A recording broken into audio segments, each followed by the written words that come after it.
So I've got a C word for each class. Tonight's C word is complexity. Complexity. So we'll define ethics, define morality. We'll talk a little bit about some of the challenges of decisions we have to make from day to day to kind of make this something more than just an intellectual endeavor and try to make it a little more practical. How are we applying it? Why is this important? And but I want to emphasize some things related to the complexity of making ethical decisions, because my experience has been when we talk about these kinds of things, we want to go right to right and wrong, right? And just sort of saying God's word is the standard of right and wrong and just sort of camp out there.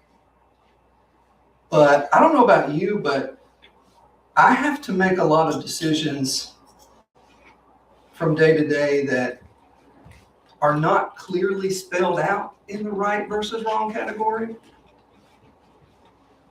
And that's what I need help with, right? Like making decisions that either way I go, there's nothing morally wrong with it, but I still need some ethic, some guide for trying to make the best decision in navigating those things. And so I just wanted us to have this conversation kind of from that perspective is, yes, right and wrong are the foundation of this, but they're the place to start, not the place to stop. And there may be some other things that come into play that are helpful for us in making decisions, especially since all of us are committed to right versus wrong. Like all of us are committed to not doing things that clearly violate God's word, I think. And so the challenge with that is not making the decision. God spells those things out.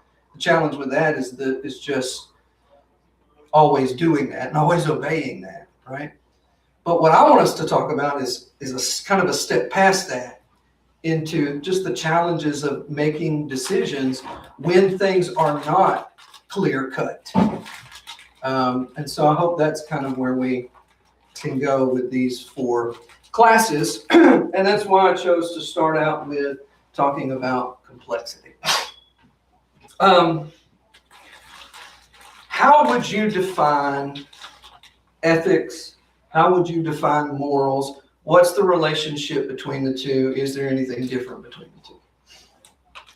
I think morals, like you're saying, have a lot to do with your right and wrong, definitive right and wrong. And for us, morals mean the definitive right of God and the wrong being anything opposing God or God's law. But ethics are more of like a standard of right living that is different than just what is holy and right and righteous to do. When it comes to an everyday decision, you don't necessarily just have to Bible thump on everything, but there are some decisions that need to be made ethically. For instance, like in insurance, I'm in that, and if there's a claim and somebody say they have a $20,000 loss and they missed this $1,000 item on their thing. The person isn't missing it. The insurance company isn't missing it, but you noticed it. Do you bring that up to that person if they're not going to be losing anything in their mind on missing that $1,000? And morally, you're not losing anything because they aren't going to fix that thing. They're not going to change that. So is that $1,000 morally wrong to avoid or not? And ethically, it would be wrong to avoid it. Morally, probably not. And so kind of a day-to-day basis versus a trying to meet that moral code where everything right is what we have to do. Okay. Somebody else? Ethics, morals? Would it be fair to boil down morals to just your worldview, or your guiding principles, or would that be more on the ethics side? I don't know, you tell me. All right, morals equals worldview. Then what is ethics? Part of morals. Would ethics be a practical application of morals? I have a fixed idea, but ethics is how it plays out in real life. I think for us, that's probably one of the easiest ways to look at it. Because for us,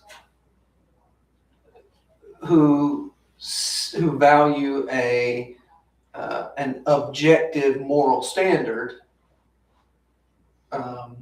as opposed to the way much of the world much of our society is shifting to a subjective moral standard, right?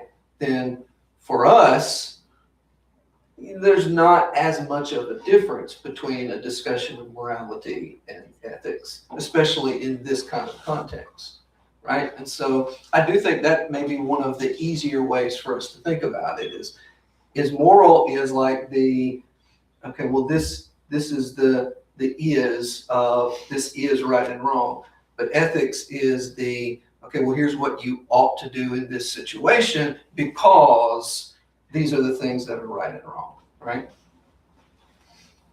It's almost as if your morals shape your ethics. But like you're saying, it's more of a practical application of someone who doesn't necessarily believe the same things that you believe can still have the same ethical model that you have without knowing the reason why. The morals is, for us, we know why.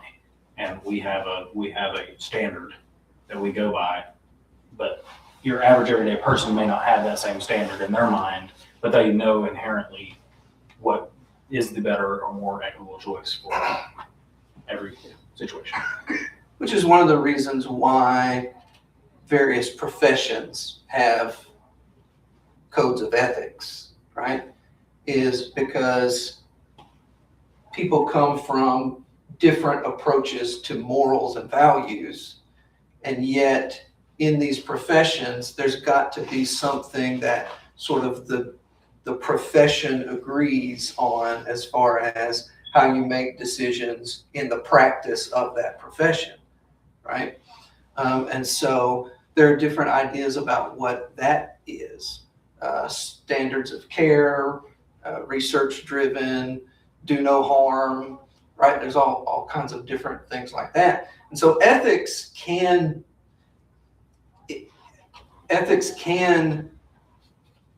not have a moral tone to some extent in practical, right, in those ideas.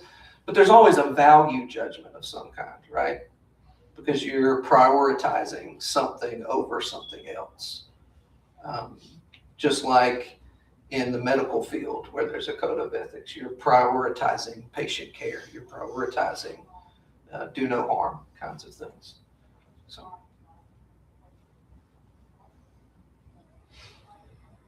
Yeah, but can't you look at those ethics differently based on the moral that you have, right? Like, if I say do no harm, if I think a person needs to be transgendered, then I'm leaving them in harm by not transgendering them. Does that make sense? Yeah, and I think that's where you see a lot of conflict, is because less and less ethics is tied to morality, is viewed as objective instead of subjective. The more diverse the society is in terms of its values and what it uses to decide its morals, less and less there is agreement then on the fundamentals or the backdrop to ethical decision making. and the more difficult it is to come to agreement on what the priorities are, what the values are when you make decisions. But yes, it has a moral tone, but you can address some things with an ethical process that isn't necessarily explicitly moral, because you're just prefer what's preferred over. But again, for us, it's very much, we have a much harder, in our discussion, those are much less separate for us. I think one way to look at it, every time I talk about ethics or think about ethics, I think of the trolley problem. And if you don't know the trolley problem, you're on a train and you have two paths to choose. You can either hit 5 people or 1 person, however you look at that situation. But if you give anyone, that situation, no matter what their morals are, and you say there is 1 person on 1 track and another person who's pregnant on the other track, they're not going to pick the pregnant woman. They're going to pick the 1 person, because 1 life and 2 lives. And the ethical decision, regardless of morals, 1 person is going to die. So regardless of your morals on that standpoint, everyone is going to choose the 1 person who is not pregnant, because ethically 2 people are on the other track. Or refuse to choose. Just hands up and let it do its thing. Train derails and hits both. Yeah. That's what happens. All right, let's get a couple obligatory passages out of the way. One is Isaiah 45, verse 19.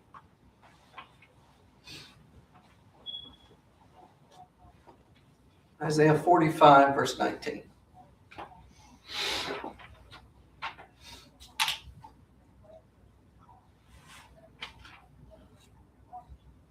I have not spoken in secret in some dark land. I did not say to the offspring of Jacob, seek me in the waste place.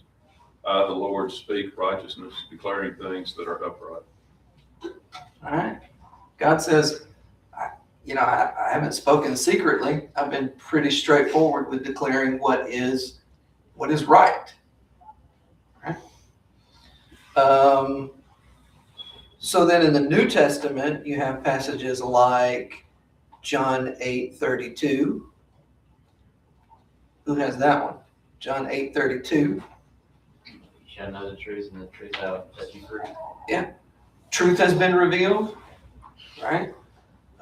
John 17:17, thy word is truth. So again, we are in this class, we are not negating or arguing this statement that the Bible is the standard of right and wrong, and that should be the place where we go to look at our standard of making decisions, and this is what is right and wrong. I just want us to be able to not sit there on that, because we all have to make decisions every day that aren't just right and wrong, and we still want to make good decisions in that. And so it's more than right and wrong morally is the starting place. It's not the ending place for the discussion of trying to make good decisions. Right? How about Hebrews 5, 12 through 14?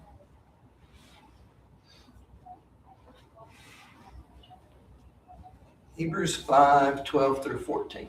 For though by this time you ought to be teachers, you need someone to teach you again the basic principles of the oracles of God. You need milk, not solid food. For everyone who lives on milk is unskilled in the word of righteousness, since he is a child. Unskilled at what exactly? In the word is what mine said. Yeah, but unskilled at doing what in the word? Well, I think it plays back on discerning between good and evil. I think discerning is probably the best word to insert into that.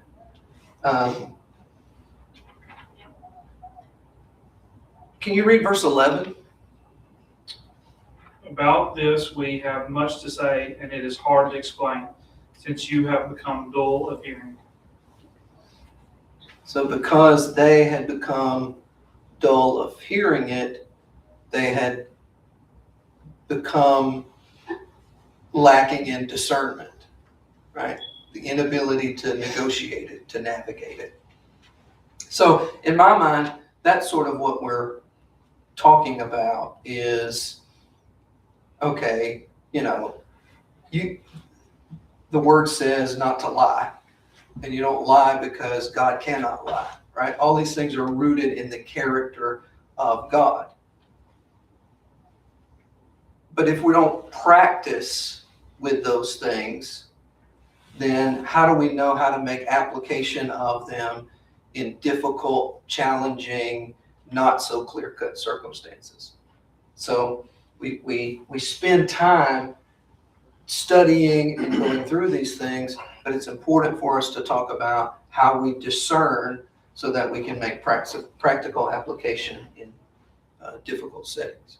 I think one thing to do with that, so in this, you also have this idea of law behind the scenes, to where you have morals, which are the biblical standard, or your higher power standard that you feel by, whatever you want to call that. Everyone in this room, your biblical standard. And you have ethics, which is like the practical use of it, and then you have law, which is governmental authorities' use of determining right and wrong. Murder, for instance, is wrong. We know murder is wrong. I believe that the Bible teaches capital punishment is acceptable and useful and should be a thing. But as a lawmaker, when you are making a law that establishes something to be a capital punishment, you have to have an ethical guide to when is enough. What is the point at which you reach capital punishment? And so, I think the argument is not there, and we don't need to argue in this class whether or not you as capital punishment is acceptable. But the point being that morally, killing someone is wrong always. That's the guideline. Don't kill. Ethically, that person could kill 20 more people. And so which is the best choice? It's a super complex thing to think about, but when you come down to brass tacks, there is an ethical guideline that has to be in the standard at which you change course and say, no, the best course of action is capital punishment. And it's also an ethical process in sorting out where the authority for carrying that out lies. Yeah. Right? Yeah, because if somebody broke in my home and, I know I've got him detained and the police are coming and they're going to kill him. I mean, they're not going to kill him. They're going to take him to but, I take it upon myself and I kill the dude, knowing that, one day they're going to do it anyway. Executioner's going to do it. Then I have violated law, ethics, and morals by doing it myself. Whereas doing it through the proper avenue, you're not violating any of those things. And you can add another layer to that, which is, all right, you've got law, you've got the authority to carry out law, and then you've got the individual who is hired or paid to flip the switch, give the injection, right? And it's layers upon layers of ethical challenges that build off of a simple, look, it's wrong to murder somebody. And that's why God instituted the death penalty in the Old Testament for the person that did, because he's emphasizing the value of human life. But then you get into a whole lot of the practical of how you uphold and how you carry out. Yeah, and even on that point, I'm sorry. Oh, go ahead. Even on that point, when those laws are laid out, if someone were to kill someone, you don't just banish them or put them out, you killed them. Who carries that out? Are we going to kill that guy too? I mean, like, obviously not. The point being there that there is a standard at which enough is enough. And that plays into why ethics should be based on morals, and based on a moral guideline being God's word, which I know that's where we all know and should be. And that's where the class starts too, right? Like that's where we're all coming from. That's where we're all starting.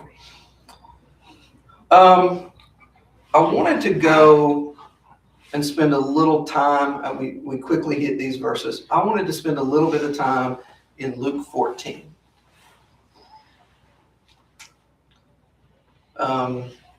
Luke 14. And what I'm going to do is, so Jesus uses a couple of illustrations to make his point.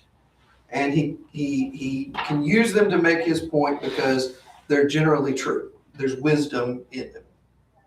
So we're going to use those illustrations to sort of build. We're not making exactly the same point Jesus is making. So, all right. So we'll reference the context, and I don't want to be taking it out of context. But if they're good enough illustrations that Jesus can use to make this point, then they are good enough illustrations. There's enough wisdom in them, right, that we can learn whatever else they teach and instruct as well. Okay? So in Luke 14, there's this section beginning in verse 25 that your Bible might call the cost of discipleship. Right?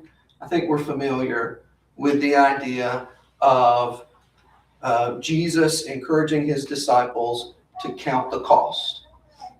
Right? It always reminds me, and this is in a different book, but to me the biggest illustration is in John 6, where Jesus has fed the multitude, and then they come back the next day, and then he gets into this whole discussion with them about, I'm the bread of life. And they're like, yeah, feed us. That's what we're here for. We're here for the bread. And he's like, no, until you eat my flesh. And by the way, it's a pet peeve of mine. We take that and we apply that to the Lord's Supper. He's not talking about the Lord's Supper there. He's directly addressing that whole, we want to eat bread. He's like, no, you got to consume me. I'm the bread of life. And that's not in a metaphorical kind of way. It's not in a literal kind of way of eating his flesh, but it is consuming Jesus. You've got to. Anyway, that's a side note, right? But those people turn and leave Jesus. And he turns to his disciples and he says, will you also go away? Right?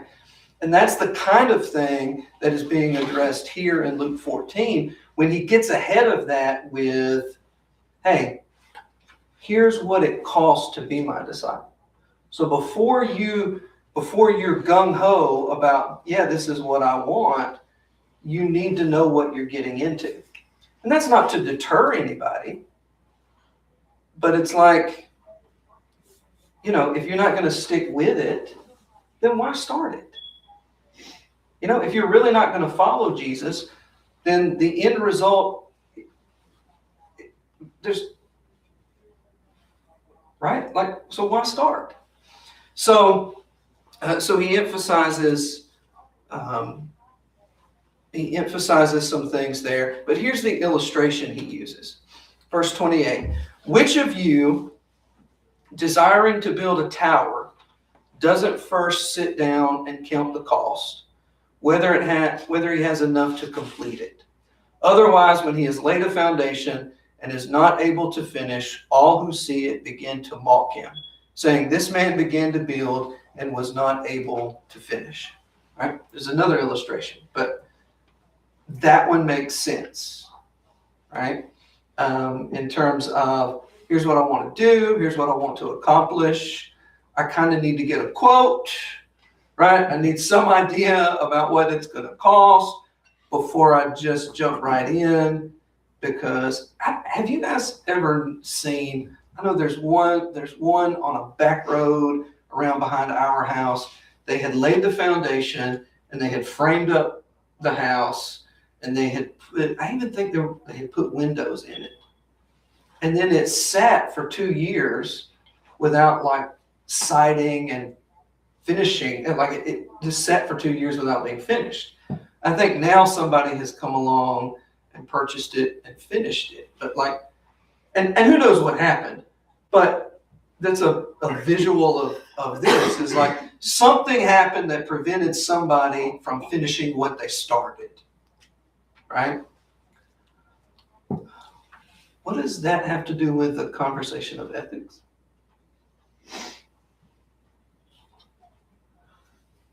While you think about that, we'll read the second illustration, which starts in verse 31. What king going out to encounter another king in war will not sit down first and deliberate whether he is able with 10,000 to meet him who comes against him with 20,000? And if not, while the other is yet a great way off, he sends a delegation and asks for terms of peace.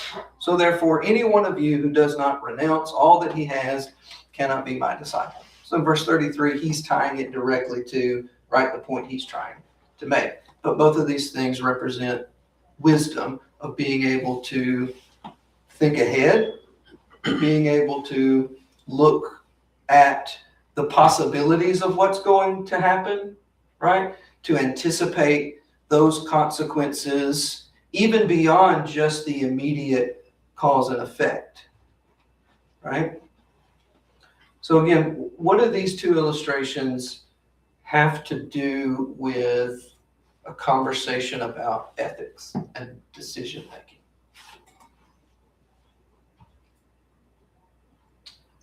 Ethically, it's better not to strive to do something like that than do it half-heartedly and then leave it, or commit to it without first having measured. So it seems to me like it's better to be complete cold, like absolutely not, than sort of like lukewarm in the middle. So ethically, it might be better to just be completely turned off. Like, we're good. Okay.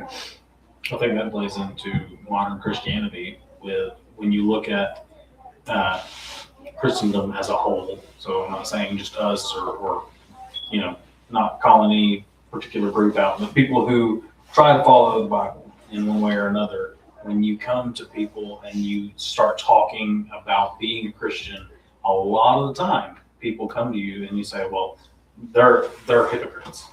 And like, they may not know you, they might not know anything about your religion or anything to do with that, but their automatic assumption a lot of times is that Christians are hypocrites, and that we get that rap based on the people that are hypocritical.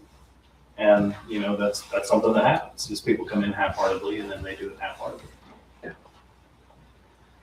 So my thought was even a little bit more simpler than that, a little more fundamental than that, which relates to complexity. Which is, look, so they're going to be making a decision about what to do. It's not necessarily an ethical decision in terms of what the king is. Well, the king might be, but the building of the house is not really so much an ethical decision, unless you think about the ethics of not being able to finish or whatever. But fundamentally, what Jesus is encouraging is for you to not just make a rash decision, right? For you to be thoughtful in thinking through what are the next steps and what are the consequences. But not even so much in just a very simple linear cause and effect sort of thing, right? It's more of a, look, pause for just a moment, because we want this to be a decision, a thought through decision, not a rash emotional reaction, right? Which, let's be honest, this is the way that the bulk of society makes decisions about what they're going to do from day to day. We do what we feel like doing, right? And so for me, this is sort of a fundamental aspect to this discussion, which is we're talking about decisions. So before we can even get into the ethics of it, we've got to be willing to pause and be thoughtful and reflective about making this a decision instead of just I'm going to follow my heart sort of thing, right? But also, for us to make ethical decisions, we can't just think about if I do this, then this is what happens. Because it's like somebody said with regards to medication. You know, you take a pill and you have to be aware of what the side effects. And somebody said, well, there aren't actually side effects. They're all effects. Some are just intended and some are not intended. Some are desired and some are not desired. Ethical decision making is about stopping and having some sort of framework to make a decision that takes into account, we're not God, we don't know all the possibilities, but is not rash and tries to take into account the complexity of a situation and the fact that, okay, I might do this and it have this immediate consequence, but what does it do over here? And what does it do over here? And how does it impact this person? And how does it impact that person? And how does it impact, my family? And a lot of that isn't again about right and wrong of that particular thing, but it could be the right and wrong of an unintended consequence, right? That impacts somebody else. And so to me, it's just kind of an illustration, the process that's there, right? Not the content, but the process is just sort of like calling attention to acknowledging the complexity of decision making and moving beyond just the immediate, if I do this, here's what happens, and being much more intentional and thoughtful about what do I need to take into consideration to make this decision.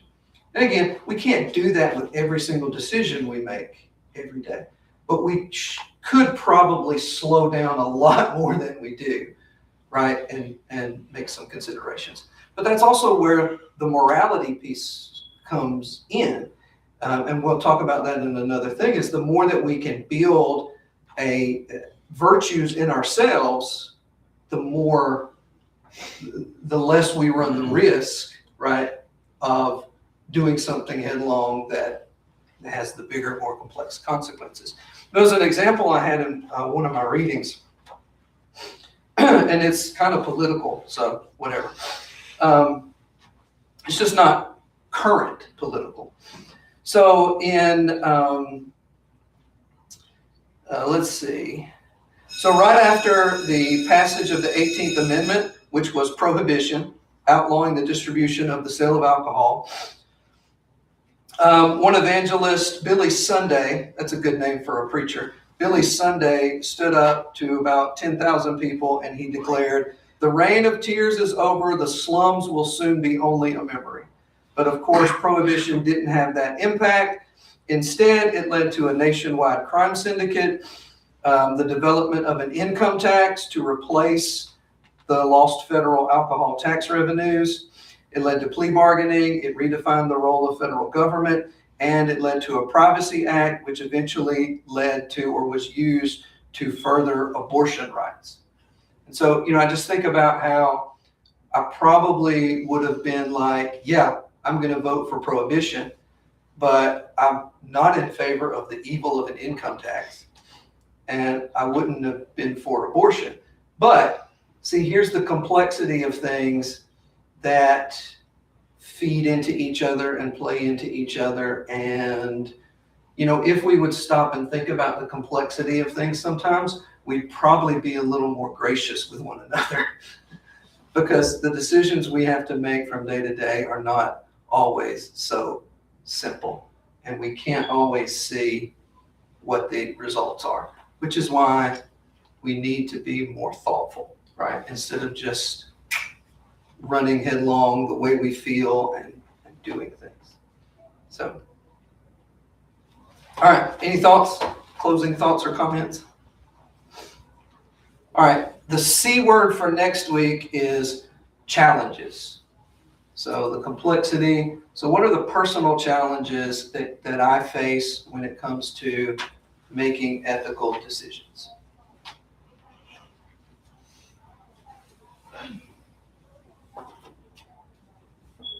Bert, will you lead us in a closing prayer?